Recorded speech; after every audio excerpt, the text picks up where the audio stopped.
Story ক্যানভাসে আজকে আপনারা শুনবেন সালমা চৌধুরীর লেখা আমি তো ভালোবাসি তোকে পর্ব সংখ্যা ৯। মেঘ একছুটে বাড়ির ভেতরে ঢুকলো। সোফায় বসে গল্প করছিল মালিয়া খান, হালিমা খান আর আকলিমা খান। মেঘকে ছুটতে দেখে দৃষ্টি পড়ল সেদিকে। আকলিমা খান ডেকে বললেন, মেঘ কি হয়েছে তোর, এভাবে ছুটছিস কেন? মেঘ সিঁড়ির নিচে এসে থামলো। হাঁপাচ্ছে মেয়েটা, জোরে জোরে নিঃশ্বাস নিচ্ছে আর বারবার দরজার দিকে তাকাচ্ছে। আবির ভাই বলেছে কোথায় যাবে, তারপরেও যদি কোনো কারণে বাসায় চলে আসে, এই আশঙ্কায় বারবার তাকাচ্ছে মেঘ। হালিমা খান শুষ্ক নজরে মেঘের পায়ের দিকে তাকিয়ে জিজ্ঞাসা করলেন, তুই নূপুর পেলি কোথায়? মেঘ এবার দরজার দিক থেকে দৃষ্টি সরিয়ে মা কাকিয়ার দিকে তাকালো। অকস্মাৎ বলে উঠল, আবির ভাই দিয়েছে। হালিমা খান, মালিয়া খান আর আকলিমা খান তিনজন অবাক হয়ে চোখাচোখি করল কিছুক্ষণ। মালিয়া খান পুনরায় জিজ্ঞাসা করলেন, আবির তোকে নূপুর দিয়েছে মা? মেঘ এবার স্পষ্ট দৃষ্টিতে তাকালো, একটু রাগারাগি ভাব নিয়ে বলল, আবির ভাই দিয়েছে বড় আম্মু, তোমার ছেলে না দিলে কি তোমার ছেলের কথা বলতাম আমি? হালিমা খান কয়েক মুহূর্ত নীরব থেকে আবার বললেন, তোর মনে আছে মেঘ, আবির বিদেশ যাওয়ার 6 মাস আগে তোর নূপুরগুলো তোর থেকে আমি নিয়ে নিয়েছিলাম? মেঘ কিছুক্ষণ ভাবলো, তারপর বলল, হ্যাঁ আম্মু, মনে পড়েছে। ওই নূপুরগুলো কোথায়? হালিমা খান সহসা উত্তর দিলেন, ওইগুলো তো আমার কাছেই আছে, কিন্তু সেদিন নূপুরগুলো আমি নিজের ইচ্ছেতে নেইনি, আবিরই বলেছিল নিতে। মেঘ চমকে উঠল মায়ের কথায়, ছুটে এসে বসলো সোফায়। কি হয়েছিল বলো আম্মু, কেন নিয়েছিলে? হালিমা খান একটু ভেবেচিন্তে বললেন, তেমন কিছু না, আবির আমার কাছে এসে বলেছিল তোর পায়ের নূপুরে শব্দ নাকি ওর মাথা ধরে, ঘুমালেই তুই দৌড়াদৌড়ি করিস, ঝনঝন করলে ওর মাথা ব্যথা করে, পড়তে পারে না, তাই বলেছিল নূপুর খুলে রেখে দিতে। তাই আমিও আবিরের কথা মতো তোর থেকে নূপুর নিয়ে নিয়েছিলাম। এরপর তুইও আর কখনো চাসনি, আমিও আর তোকে দেইনি। 2-1 বছর পর মনে হয়েছিল আমার, কিন্তু বের করে দেখি এগুলো তোর লাগবে না, এজন্য তোর আপ্পুকে বলে রাখছিলাম, তুই চাইলে তোকে যেন নূপুর বানিয়ে দেয়। তখন তো আবির ছিল না, এই জন্যই আজকে তোর পায়ে নূপুর দেখে আমরা অবাক হচ্ছিলাম। মেঘ ভাবনায় পড়ে গেল। ছোটবেলায় আবির ভাই নূপুর খুলতে বললে এখন উনি নিজের হাতেই কেন পরিয়ে দিলেন? এখন কি ওনার মাথা ব্যথা ভালো হয়ে গেছে? তৎক্ষণাৎ মনে হলো আবির ভাইয়ের কথা, তাহলে কি সত্যিই আমার চালচলন পর্যবেক্ষণ করতেই নূপুরগুলো দিয়েছেন, নাকি ছোটবেলার কথা ভেবে মনটা নরম হয়েছে ওনার? আকলিমা খান হাসি মুখে বলে উঠলেন, ওইসব বাদ দে, শপিং ব্যাগে কি রে মেঘ? মেঘ কাকিয়ার কথায় স্বাভাবিক হয়ে বলল, হিজাব। কেউ আর কিছু বলল না, তারা তাদের আড্ডায় মগ্ন দিল। মেঘও শপিং ব্যাগ নিয়ে সিঁড়িতে উঠাই ব্যস্ত হলো। রাতে আর আবিরের সাথে মেঘের দেখা হয়নি। প্রতিদিনের মতো আজকেও সকাল 8টায় অফিসের জন্য রেডি হয়ে খেতে বসেছে আবির। মেঘ ইচ্ছে করে আজ সেজেগুজে খেতে নামবে ভাবলো, চুল ছাড়াই সেগুলো কোমর ছাড়িয়ে পড়েছে। মাথার পিচ্চি বাচ্চার মতো একটা পুতুলের বেলও দিয়েছে। কালো জামা পরেছে, সাথে ম্যাচিং কালো ওড়না। ওষ্ঠদয়ে হালকা গোলাপি রঞ্জকও লাগিয়েছে। সিঁড়ি দিয়ে নামছে। আবির এক পলক তাকাতে স্তব্ধ হয়ে রইল। মেয়েটা এমনিতেই অনেক ফর্সা, তার মধ্যে কালো জামা পরাতে অসম্ভব সুন্দর লাগছে, সাথে চুলগুলো ছাড়া থাকাতে মায়াবন বিহারিণীর মতো লাগছে অষ্টাদশীকে। আবির চোখ সরাতে পারছে না, অবিচলিত আঁখিতে তাকিয়ে আছে অষ্টাদশীর পানে। হঠাৎ তানভীর ডেকে উঠল, ভাইয়া তুমি কি আজ ফ্রি আছো? মনোযোগ নষ্ট হলো আবিরের। মেঘের দিক থেকে চোখ নামালো। তানভীরের দিকে না তাকিয়ে বলল, কেন? আজকে আমাদের হবু এমপির জন্মদিন, উনি তোমার কথা বলেছিলেন, তুমি দেশে আছো জেনে খুব করে বললেন তোমায় যেতে। আবিরের স্বাভাবিক জবাব, কখন যেতে হবে? তানভীর, 6টায়। আবির, আচ্ছা ঠিক আছে। মেঘ এতক্ষণে টেবিলের কাছে চলে এসেছে। 3 কর্তায় যেন ঘাড় ফিরিয়ে তাকালো। সকলেই এক নজর পায়ের দিকে তাকালো, কিন্তু কেউ তেমন কথা বলল না। অবশ্য কথা বলারও কিছু নেই। মেয়েদের সাজুগুজুতে বাবা চাচারা নাক গলায় না সচরাচর, বরং তারা চায় বাড়ির মেয়েরা সবসময় হাসি খুশি থাকুক। মেঘ চেয়ার টেনে বসলো আবির ভাইয়ের বিপরীতে। এক পলক তাকালো। আবির ভাইও আজ কালো শার্ট পরেছে। আবির ভাই সবসময় সাদা অথবা কালো শার্টই পরেন। হঠাৎ কফি কালার বা আসমানি বা হালকা কোনো কালার পরেন। শুধু পাঞ্জাবির ক্ষেত্রে ব্যতিক্রম দেখা যায়। ড্রেস মিলে যাওয়াতে মেঘের মাথা নিচু করে মুচকি হাসল। ইকবাল খান তানভীরের দিকে তাকিয়ে জিজ্ঞাসা করলেন, তোদের হবু এমপি আবিরকে কিভাবে চিনি? তানভীরের সহজ সরল উত্তর, আমি একটা প্ল্যান দিয়েছিলাম ওনাকে। প্ল্যান কার্যকর হওয়ায় খুশি হয়ে হবু এমপি বলেছিলেন, তোমার মাথায় এত প্ল্যান আসে কিভাবে? আমি তখন বলেছিলাম, আমায় বেশিরভাগ প্ল্যান ভাইয়া দেন। আমি ভাইয়াকে প্রবলেম শেয়ার করি, তারপর ভাইয়া আমায় প্ল্যান দেন। তখনই এমপি বলেছিলেন, তাহলে তোমার ভাইয়াকে নিয়ে আসো। তখন ভাইয়া বাহিরে ছিলেন, আজ ওনার জন্মদিন, তাই সকালবেলা উনি নিজে আমায় কল করে জিজ্ঞাসা করলেন, ভাইয়া আসছেন কিনা। আমি হ্যাঁ বলাতে উনি নিজেই বারবার বললেন ভাইয়াকে নিয়ে যেতে। ইকবাল খানের সাথে মোজাম্মেল খান এবং আলী আহমেদ খানও যেন মনোযোগ দিয়ে তানভীরের কথাগুলো শুনছিল। মোজাম্মেল খান সবসময় চুপচাপ থাকেন, যার সিদ্ধান্ত সকল কিছুই বড় ভাইয়ের। তানভীরের এসব কথা শুনে আলী আহমেদ খান রাগে ফুঁসছেন। রাগান্বিত স্বরে বললেন, আবির, আমি কিন্তু তোমায় আগেই সাবধান করেছি, রাজনীতিতে তুমি জড়াবে না। আবির নিরুদ্বেগ কণ্ঠে উত্তর দিল, আমি তো বলেছি রাজনীতি করব না। তাহলে তানভীরকে রাজনীতি নিয়ে প্ল্যান দাও কেন? রাজনীতি নিয়ে মাথা ঘামাও কেন? আর এমপির জন্মদিনেও যেতে এক কথায় রাজি হলে কেন? এই বুদ্ধি প্ল্যান ব্যবসায় লাগালে আমাদের ব্যবসাটা আরো এগোতো। গম্ভীর কণ্ঠে একটানা কথাগুলো বললেন আলী আহমেদ খান। মেঘ, মিম আর আদি চুপচাপ খাচ্ছে। বাবা চাচার কথায় কোনো মনোযোগ নেই তাদের। মেঘ খাচ্ছে আর মিটমিট হাসছে, আবার একটু পর পর আবির ভাইয়ের দিকে পিটপিট করে তাকাচ্ছে। আলী আহমেদ খানের কথায় আবির খাবার প্লেট থেকে চোখ তুলে তাকালো। রাশভারী কণ্ঠে বলা শুরু করলো, তোমাদের কয়েক বছর যাবৎ একটাই সমস্যা, তানভীর কেন রাজনীতি করে। মেন কথা, তোমরা রাজনীতি পছন্দ করো না, কিন্তু আমি মন থেকে চাই তানভীর রাজনীতি করুক, এবং সেটা মাঝপথে ছাড়ার জন্য না। সভাপতি, এমপি, মন্ত্রী পদে পদে নিজের সাফল্য বয়ে আনুক, এবং আমার বিশ্বাস আমার ভাই সফল হবে ইনশাআল্লাহ। কয়েক সেকেন্ড থেমে আবার বলা শুরু করলো, প্রতিটা বিষয় আমরা নিজেরা যখন ভাবি তখন একতরফা ভাবি। মনে হয় আমি যা ভাবছি সেটাই ঠিক, এটা করলেই পারফেক্ট হবে, কিন্তু সব দিক থেকে সেটা পারফেক্ট নাও হতে পারে। তাই তানভীর পরিস্থিতি বুঝে নিজে যা ভাবে সেটা আমায় জানায়। যদি ভাবনা ঠিক থাকে তাহলে আমি বলি ঠিক আছে, না হয় আমি সাজেশন দিই, এটা এভাবে না করে ওভাবে কর। এতটুকুই। এ কথাগুলো তানভীর চাইলে আমায় না বলে তাদের কমিটির লোকজনকে বলতে পারতো, কিন্তু তানভীরের যেহেতু ইচ্ছে সভাপতি হওয়ার, তার প্ল্যান সভাপতি জানলে সে কাজ করবে, তখন তানভীরের নাম থাকবে না। এজন্য তানভীর আমায় শেয়ার করে। আরেকটা বিষয় হলো ব্যবসা। আমি ব্যবসায় ঢুকেছি মাত্র 1 সপ্তাহ হলো। আমি সবকিছু বুঝে নিই ঠিক মতো, তারপর দেখো ব্যবসায় মনোযোগ দিতে পারি কিনা। এমপির জন্মদিনে যেতে রাজি হওয়ার কারণ আছে। এবার বাবা চাচাদের দিকে এক পলক তাকিয়ে চোখ নামিয়ে বলা শুরু করলাম, তোমরা এখন নামি দামি ব্যবসায়ী। একসময় তোমাদের ব্যবসাও অনেক ছোট ছিল, অনেক ঝামেলা পোহাতে হয়েছে তোমাদের।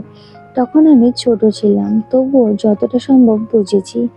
বর্তমানে আমি নতুন ব্যবসা শুরু করতে যাচ্ছি।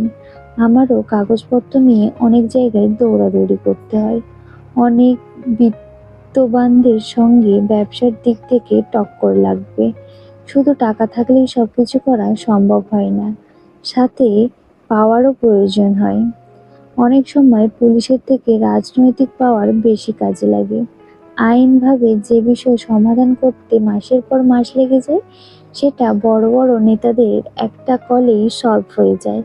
তানভীরের যেহেতু রাজনীতিতে আগ্রহ আছে, তাহলে সে মনোযোগ দিয়ে না রাজনীতি করুক, আমি ব্যবসা সামলাই। তানভীর ভালো অবস্থানে থাকলে আর আমি মোটামুটি পরিচিতি থাকলেই আমাদের যে কোনো প্রয়োজনে আশেপাশে মানুষের সাহায্য পাবো। এতগুলো কথা বলে এবার আবির থামলো। মেঘ হাঁ করে তাকিয়ে আছে আবির ভাইয়ের দিকে আর ভাবছে, কি দূরদর্শী চিন্তা ভাবনা আবির ভাই। মেঘ মনে মনে নিজেকে বাহবা দিচ্ছে। আবির ভাইয়ের জন্য হিটলার নামটা একদমই ঠিকঠাক। আলী আহমেদ খান, মোজাম্মেল খান এবং ইকবাল খান তিনজনই অবাক চোখে তাকিয়ে আছে। ইকবাল খান সহসা বলে উঠলেন, দেখেছো ভাইয়া, আবিরের চিন্তা ভাবনা কত দূর। আগে থেকেই ভেবেচিন্তে মাঠে নেমেছে। তুমি খামোকা চিন্তা করো ওর জন্য। দেখবে আমাদের ব্যবসাতে খুব শীঘ্রই পরিবর্তন আসবে, ইনশাআল্লাহ। আলী আহমেদ খান আর কথা খুঁজে পেল না। খাওয়া শেষ করে উঠে গেলেন। মোজাম্মেল খান তানভীরের দিকে তাকিয়ে বললেন, আমাদের মান না রাখ, আবিরের মান অন্তত রাখিস। তানভীর শীতল কণ্ঠে জবাব দিল, আমি সর্বোচ্চ চেষ্টা করব ভাইয়াকে সব দিক থেকে সাহায্য করার। সকলেই নীরব। এতক্ষণে মোটামুটি সবার খাওয়া শেষ। সবাই সবার মতো উঠে যাচ্ছে। আবিরের খাওয়া শেষ হতেই যেই না উঠতে যাবে, নজর পড়ল অষ্টাদশীর পানে। কাজল পরিহিতা, টানা টানা চোখ, গভীর দৃষ্টিতে তাকিয়ে আছে আবিরের দিকে। আবির টেনে হিঁচড়ে দৃষ্টি সংযত করল, হালকা করে কাশি দিল। মেঘ এখনো বিভোরে তাকিয়ে আছে। আবির এবার দাঁড়াতে দাঁড়াতে বলল, মুখটা বন্ধ কর মেঘ, মাছি ঢুকবে মুখে। মেঘ নড়ে চড়ে বসলো। আবির ততক্ষণে বেসিনে চলে গেছে হাত ধুতে। মেঘ নিজের মাথায় নিজেই গাঁটটা দিল। ছি, আবির ভাই কি ভাবলো। যতই মন শক্ত করি, আহাম্মকের মতো আবির ভাইয়ের দিকে তাকিয়ে থাকবো না ভাবি, ততই যেন আবির ভাইয়ের কাছে বেকুব সাজতেছি। সেই যে মাথা নিচু করে খাচ্ছে আর মনে মনে নিজেকে বকতে ব্যস্ত। আবির ভাই কখন ব্যাগ নিয়ে বেরিয়েছে সেদিকেও নজর নেই মেঘের। খাওয়া শেষ করে রুমে গিয়ে পড়তে বসেছে। আজ কোচিং প্রাইভেট নেই, তাই 3টা পর্যন্ত টানা পড়াশোনা করেছে। তারপর গোসল করে খেতে এসেছে। বিকেল হয়ে গেছে, তাই কাকিয়া আর বড় আম্মু ঘুমাচ্ছেন। হালিমা খানও শুয়েছিলেন। মেঘের সিঁড়িতে নামার সময় নূপুরের শব্দ বেরিয়ে এসে খাবার দিলেন মেঘকে। মেঘ চুপচাপ খাবার খাচ্ছে। হালিমা খান পাশের চেয়ারে বসে শান্ত কণ্ঠে মেঘকে জিজ্ঞাসা করলেন, পড়াশোনা ঠিক মতো করছিস তো মা? মেঘ ওপর নিচ মাথা নাড়ল শুধু। হালিমা খান, আর তো কয়েকটা দিন, এরপরেই তো রেজাল্ট দিয়ে দেবে, তারপরে তো ভর্তির পরীক্ষার যুদ্ধ শুরু হয়ে যাবে। মেঘ চুপচাপ খাওয়া শেষ করে সোফায় বসে টিভি দেখছিল। হালিমা খান সব গুছিয়ে মেয়ের পাশে বসলেন। মেঘ কিছুক্ষণ পর মায়ের উরুর ওপর মাথা রেখে শুয়ে পড়ল। হালিমা খানও সযত্নে মেয়ের মাথায় হাত বুলিয়ে দিচ্ছেন। বিকেলে গোসল করাতে চুলগুলো এখনো ভেজা। হালিমা খান একটু রাগে রাগে বললেন, সারাদিন বাসায় থেকেও বিকেলে গোসল করিস কেন? ঠিক মতো না খেলে, ঠিক মতো গোসল না করলে অসুস্থ হয়ে পড়বি, তখন তো পড়তেই পারবি না। মেয়ে চুপচাপ মায়ের হাঁটু আঁকড়ে শুয়ে আছে। ততক্ষণে 5টা বেজে গেছে। আবির আজ একটু তাড়াতাড়ি চলে এসেছে অফিস থেকে। 6টায় এমপির জন্মদিনের অনুষ্ঠানে যেতে হবে। বাড়িতে ঢুকে চুপচাপ সিঁড়ির দিকে যাচ্ছে। পায়ের শব্দে হালিমা খান তাকিয়ে দেখলেন আবির। হালিমা খান কোমল কণ্ঠে বললেন, এত তাড়াতাড়ি চলে এলি যে, কফি দেব তোকে? আবিরের দৃষ্টি পড়ে সোফায়। হালিমা খানের উড়ুতে শোয়া মেঘকে দেখে বুকের ভেতর ছ্যাদ করে ওঠে আবিরের। মায়ের কথা শুনে মেঘও ঘাড় ঘুরিয়ে তাকায়। চোখ পড়ে সিঁড়ির কাছে আবির ভাইয়ের দিকে। সঙ্গে সঙ্গে সোজা হয়ে উঠে বসল। আবির তৎক্ষণাৎ তড়িৎ গতিতে মেঘের কাছে আসে। ভয়ার্ত কণ্ঠে বলল, কি হয়েছে তোর? বলতে বলতে কপালে, গালে, গলায় হাত রাখলো একবার। আবির ভাইয়ের উষ্ণ হাতের ছোঁয়ায় কেঁপে উঠল অষ্টাদশী। আবির হাত সরিয়ে উত্তেজিত কণ্ঠে পুনরায় প্রশ্ন করল, শরীর খারাপ লাগছে? মাথা ব্যথা করছে? মেঘ যেন বিস্ময়কর দৃষ্টিতে তাকিয়ে আছে আবির ভাইয়ের অভিমুখে। আবির ভাইয়ের কপাল ঘামে চিকচিক করছে। হালিমা খান অভিযোগের স্বরে বললেন, আরে দেখ না, সারাদিন বাসায় থেকেও অসময়ে গোসল করে। এত লম্বা চুল শুকাতে তো সময় লাগে নাকি? নিজের কোনো যত্ন নেয় না, কিচ্ছু না। আবির সহসা বলে উঠল, মামুনি একটু কফি করে দিবা প্লিজ? হালিমা খানের সরল উত্তর, তুই বস একটু, এক্ষুনি নিয়ে আসছি। হালিমা খান উঠে রান্নাঘরে গেলেন। আবির ঘুরে গিয়ে হালিমা খানের জায়গায় বসলেন। মেঘ নিচের দিকে চেয়ে ঠোঁট কামড়ে ধরে বসে আছে। শীর্ণ বক্ষ ধড়ফড় করছে অষ্টাদশীর। আবির ক্ষুব্ধ চোখে তাকিয়ে আছে অষ্টাদশীর পানে। নিরুদ্যম কণ্ঠে শুধালো, কি হয়েছে তোর? মন খারাপ? মেঘের দুনিয়া ঘুরছে, মনের ভিতর টালমাটাল অবস্থা। হৃৎপিণ্ড ছুটছে দিক বিদিক। কিছু সেকেন্ড পর কোনো রকমে এপাশ ওপাশ মাথা নাড়ল। আবির একটু চুপ থেকে গম্ভীর কণ্ঠে বলল, কেউ বকেছে তোকে? সহসা মেঘের জবাব, কেউ বকেনি। আবির এবার দীর্ঘশ্বাস ফেলল। বেশ ঠান্ডা কণ্ঠে বলল, তাকা আমার দিকে। মেঘ এবার দ্বিতীয় দফায় ধাক্কা খেল। মেঘ নড়ে উঠল। কাঁপা কাঁপা চোখে তাকালো আবির ভাইয়ের চোখের দিকে। আবির ভাইয়ের শীতল চাহনিতে অষ্টাদশীর মনে ঝড় শুরু হচ্ছে। সাগরের গভীরতার ন্যায় চোখের দিকে বেশিক্ষণ তাকিয়ে থাকা সম্ভব হলো না মেঘের। চটজলদি মাথা নিচু করে ফেলল। আবির তখনও তীক্ষ্ণ দৃষ্টিতে তাকিয়ে আছে অষ্টাদশীর দিকে। আবির কিছুটা ভেবে শক্ত কণ্ঠে বলল, মেঘ, আমি এই বাড়ির সিঙ্গেল একটা মানুষের মুখেও তোর নামে অভিযোগ শুনতে চাই না। মেঘের অভিব্যক্তি বোঝা গেল না। চিবুক গলায় নেমেছে। নিজের মনের উথাল পাতাল পরিস্থিতি সামলাতে ব্যস্ত অষ্টাদশী। আবির কপাল গোটায়। হঠাৎই পল্লব ফেলে দীর্ঘশ্বাস ছেড়ে শক্ত চাউনিতে মেঘের দিকে তাকায়। কাল থেকে বিকালে কোচিংয়ে যাবি?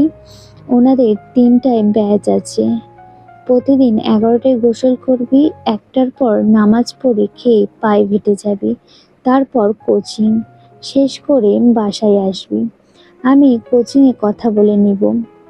এতক্ষণে হালিমা খান কফি নিয়ে হাজির হলেন। আবির স্বাভাবিক কণ্ঠে বলল, মামুনি, মেঘ কাল থেকে ১১টায় গোসল করবে আর বিকালে কোচিং যাবে। ওর গোসলের টাইম যদি ১ মিনিট এদিক ওদিক হয়, তুমি সঙ্গে সঙ্গে আমায় কল করবা। এতটুকু বলেই কফির কাপ নিয়ে সিঁড়ি দিয়ে ধপধপ করে উপরে চলে গেল। মেঘের হৃৎপিণ্ড দুভাগ হয়ে গেল আবির ভাইয়ের কথায়। এতদিন মনের ভেতর শুধু তুফান চালিয়েছে এই লোকটা, এখন মেঘের জীবনেও তুফান চালাচ্ছেন। বন্যা তো 10টার ব্যাচে যাবে, মেঘ একা একা বিকালা পড়তে যাবে? ওখানে তো কাউরে চিনে না। ভাবতেই আহত হলো মনটা। ঠায় সোফায় হেলান দিয়ে বসে আছে মেঘ। হালিমা খান মেঘকে ১ কাপ কফি এনে দিলেন। মেঘ কিছুটা স্বাভাবিক হয়ে কফি খাওয়ায় মনোযোগ দিল। কিছুক্ষণ পর মেঘ সিঁড়ি দিয়ে উঠছে রুমে যাওয়ার উদ্দেশ্যে। তখনই সিঁড়ি দিয়ে ব্যস্ত পায়ে নামছে আবির ভাই। এমপির জন্মদিনের অনুষ্ঠানে যাওয়ার জন্য রেডি হচ্ছেন। খয়েরি রঙের শার্ট, কোমর পর্যন্ত হাতা ভাঁজ করা, কালো প্যান্ট দিয়ে ইন করা, নতুন শু জুতা, চোখে নতুন একটা সানগ্লাস, চুলগুলো খুব সুন্দর করে স্টাইল করা। এক পলক তাকাতেই মেঘ থমকে দাঁড়ালো সিঁড়িতেই। আবির ভাইয়ের এক হাতে পকেটে, অন্য হাতে আঙুলের বাইকের চাবি ঘোরাতে ঘোরাতে মেঘের পাশ কেটে নেমে গেলেন। মেঘ ওখানেই দাঁড়িয়ে পড়েছে। বডি স্প্রে তীব্র গন্ধে ঘাড় ঘুরিয়ে তাকালো আবির ভাইয়ের দিকে। যতক্ষণ দেখা গেল ততক্ষণ স্থির দৃষ্টিতে তাকিয়ে রইল। বিড়বিড় করে বলল, ওনার যন্ত্রণায় আমাকে পাবনা যেতে হবে মনে হচ্ছে। কিছুক্ষণ পর মেঘ রুমে চলে গেল। তানভীর সারাদিনেও বাসায় ফিরতে পারেনি। সেই যে সকালে বের হয়েছিল, সারাদিন নির্বাচনের কাজে ব্যস্ত। বিকেলে বাহিরেই খেয়েছে, তারপর থেকে জন্মদিনের অনুষ্ঠানের কাজে ব্যস্ত। কোথায় কি রাখবে, কিভাবে করবে, সভাপতি, সাধারণ সদস্য সকলেই ব্যস্ত। অনুষ্ঠান শুরু হওয়ার পর্যায়ে আবির উপস্থিত হলো। আবিরকে দেখে তানভীর ছুটে এসেছে। পরিচয় করিয়ে দিচ্ছেন হবু এমপির সাথে। হ্যান্ডশেক করে মতবিনিময় শুরু করলেন দুজনে। অনুষ্ঠান ভালোই শেষ হলো। বেশ কিছু ছবিও তোলা হয়েছে। এমপির ফ্যামিলির সাথে আবির, তানভীর, এমপির দুপাশে দাঁড়িয়ে কেক খাওয়ানো সহ আরো অনেক ছবি তোলা হয়েছে। সেখান থেকে 4টে ছবি আবির ফেসবুকে আপলোড করেছে, সাথে জন্মদিনের ক্যাপশন দিয়ে। অনুষ্ঠান শেষে তানভীর বলল, ভাইয়া তুমি কি আমায় বাইকে লিফট দিবা নাকি রিক্সা করে বাড়ি যাব? আবির এক মুহূর্ত ভেবে উত্তর দিল, আজ থেকে যেতে পারবি, সমস্যা নেই। তানভীর খুশিতে আত্মহারা হয়ে গেছে। 10 দিনের মাথায় ভাইয়ের বাইকে ওঠার অনুমতি পেল। বাইক চালাতে চালাতে আবির গম্ভীর কণ্ঠে তানভীরকে বলল, তোর কাছে মেঘের বান্ধবীর নাম্বার আছে? তানভীর স্বাভাবিকভাবেই বলল, হ্যাঁ আছে। কেন ভাইয়া? আবির রাশভারী কণ্ঠে বলল, তুই তাকে কল দিয়ে বলিস কাল থেকে যেন 3টায় কোচিংয়ে যায়। মেঘের ব্যাচ টাইম চেঞ্জ করে দিয়েছি, সাথে তারটাও। কোচিংয়ের লোকের সাথে কথা বলেছি। মেঘের একা একা বিকেলে ভালো লাগবে না। তানভীর চিন্তিত স্বরে বলল, আবার কোনো সমস্যা হয়েছে ভাইয়া? আবির এবার দীর্ঘশ্বাস ফেলে কণ্ঠ দ্বিগুণ ভারী করে বলল, তোর বোন ঠিক মতো খায় না, গোসল করে না, পড়ে না, কত অভিযোগ শুনতে হয়। এজন্য টাইম পাল্টে দিয়েছি, সাথে ওকে ওয়ার্নিং দিয়েছি। তানভীর আর কিছু বলল না। চুপচাপ দুই ভাই বাসায় ঢুকে যে যার মতো রুমে চলে গেল। রাত তখন 10:30। তানভীর ফোন থেকে বন্যার নামে সেভ করা একটা নাম্বারে কল দিল। দুবার দেওয়ার পর রিসিভ হলো। বন্যা, আসসালামু আলাইকুম। তানভীর, ওয়ালাইকুম আসসালাম। বন্যা, কে বলছেন? তানভীর, আমি মেঘের ভাই। বন্যা একটু ভয়ে ভয়ে বলল, আবির ভাইয়া? তানভীরের কিছুটা রাগ হলো, অকস্মাৎ বলে উঠল, ভাইয়া তোমায় কল দিবে কেন? ভাইয়া কি খেয়ে কাজ নাই যে তোমায় কল দিবে? ভাইয়া জীবনেও তোমায় কল দিবে না। শুধু তোমায় কেন, কোনো মেয়েকেই কল দিবে না। বন্যা আস্তে আস্তে শুধালো, তানভীর ভাইয়া? তানভীর, হ্যাঁ। বন্যা, কোনো দরকার ভাইয়া? তানভীর, শোনো, তুমি কাল থেকে 2টার ব্যাচে প্রাইভেট পড়বে আর 3টার ব্যাচে কোচিং করবে। মেঘও বিকালে কোচিং করবে। এটাও জানানোর জন্য কল দিয়েছি। ভুল করে আবার সকালে চলে যেও না। আল্লাহ হাফিজ। এতটুকু বলেই কল কেটে দিল তানভীর। বন্যা খাটের ওপর টাসকি খেয়ে বসে পড়ল। কিছু ভাবতে পারছে না। কিছুক্ষণ স্থির থেকে তাড়াতাড়ি কল করলো মেঘকে। একবার বাজতেই কল রিসিভ করলো মেঘ। বন্যা, এই পাগল, তোর কি হয়েছে রে? কাল থেকে এতবার কল দিচ্ছি, কোনো খবর নাই তোর। সেই যে আবির ভাইয়ের সাথে বাইকে গেলি, কি হলো তাও বললি না। কি অঘটন ঘটাইছিস তুই? মেঘ, আমি অঘটন ঘটাইনি, আবির ভাই অঘটন ঘটাইছে। উনি আমার মনের ভিতর ঢুকে আমার জীবনের 14টা বাজাই দিচ্ছে। আমার খাওয়া, গোসল, ঘুম সবকিছু নাজেহাল অবস্থা করে ফেলেছে। ওনাকে যতবার দেখছি ততবারই ভেঙে চুরে যাচ্ছি আমি। বারবার নতুন করে ক্রাশ খাই। কি করব বল? বন্যা এবার রাগে বলল, রাত বিরাতে নেশা করা ছেড়ে ঘুমা পাই। কি জন্য কল দিয়েছিল তা বলতেই পারল না। মেঘের এসব হাবিজাবি কথা শুনতে তার এখন একটুও ভালো লাগছে না। কোথায় সিরিয়াস মুডে কল দিল মেঘকে। মেঘ যেন ঘোরেই পড়ে আছে। মেঘও আর কল ব্যাক করলো না। মেঘ ফেসবুকে ঢুকলো। ঢুকতেই সামনে আসলো আবির ভাইয়ের 3 ঘন্টা আগে করা পোস্ট। ছবিগুলো খুব ভালো করে দেখছে মেঘ। টেনে টেনে বড় করে আবির ভাইকে মনোযোগ দিয়ে দেখছে। হঠাৎই একটা ছবি দেখে মেঘের দৃষ্টি স্থির হলো। আবির ভাইয়ের পাশে কড়া নীল রঙের একটা গ্রাউন্ড পরা মেয়ে। দেখেই মনে হচ্ছে শরীরে বড়লোক ভাব আছে একটা। মেঘের পায়ের রক্ত চচ্চর করে মাথায় উঠেছে। ওই মেয়ে কে? আর আবির ভাইয়ের পাশেই ওই মেয়ে কি করে? কমেন্ট চেক করতে গেল মেঘ। অনেকগুলো কমেন্টের ভিড়ে ওই নীল জামা পরিহিতার একটা আইডি চোখে পড়ল। আবির ভাইদের ছবিতে কমেন্ট করেছে, আপনি অসম্ভব কিউট। ইচ্ছে করছিল আপনাকে সবসময়ের জন্য রেখে দিই। ইচ্ছে হলে বেড়াতে আসবেন, আর সম্ভব হলে ফ্রেন্ড রিকোয়েস্ট একসেপ্ট করবেন।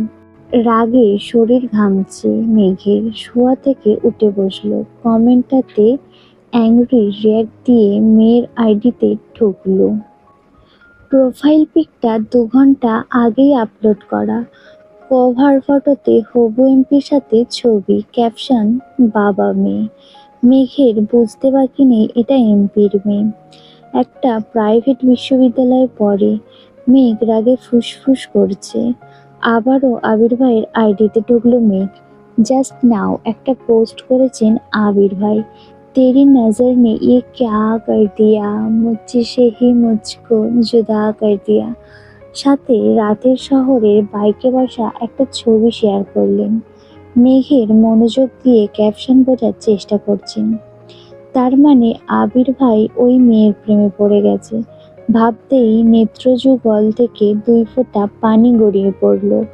আবারও সেই কমেন্টটা খুঁজতে গেল মেঘ। কি এমন সুন্দর মেয়েটা দেখতে হচ্ছে তো। কিন্তু পোস্টের সব কমেন্ট ঘেটেও মেয়ের কমেন্ট পেল না। তার মানে আবির ভাই ডিলিট করে ফেলেছে। কিন্তু ওই মেয়েকে কি একসেপ্ট করে ফেললো? তারপর দীর্ঘশ্বাস ফেলে নিজেকে নিজে সান্ত্বনা দিতে লাগলো। আবির ভাই তো শুধুই আমার ক্রাশ। ক্রাশ তো ক্ষণিকের। উনিও তো কিছুদিন পর বিয়ে করবেন, তখন তো আমাকে মেনে নিতেই হবে। আমার তো সাহসে কুলাবে না আবির ভাইকে কিছু বলার। মার খাওয়ার থেকে চুপ থাকি সেই ভালো। এদিকে আবির বাসায় ফিরে ফ্রেশ হয়ে শুয়ে আছে। একটা ছবি জুম করে শুধু চোখগুলোর দিকে তাকিয়ে আছে আর বিড়বিড় করে গাইছে, मैंने जब देखा था तुझको, रात भी हो याद है मुझको, तारे गिनते गिनते सो गया, दिल मेरा धड़काता कश के, कुछ कहा था तूने हंस के, मैं उसी पल तेरा हो गया। কিছুক্ষণ থেমে আবার বলল, तेरी नजरों ने कुछ ऐसा जादू किया, लुट गए हम तो पहली मुलाकात में। আজকের গল্প এই পর্যন্তই। আপনাদের কাছে উপন্যাসটি কেমন লাগছে তা কমেন্টের মাধ্যমে অবশ্যই জানাবেন। আর যদি ভালো লেগে থাকে বন্ধুদের সাথে শেয়ার করতে ভুলবেন না এবং পেজটি অবশ্যই সাবস্ক্রাইব করবেন। ধন্যবাদ।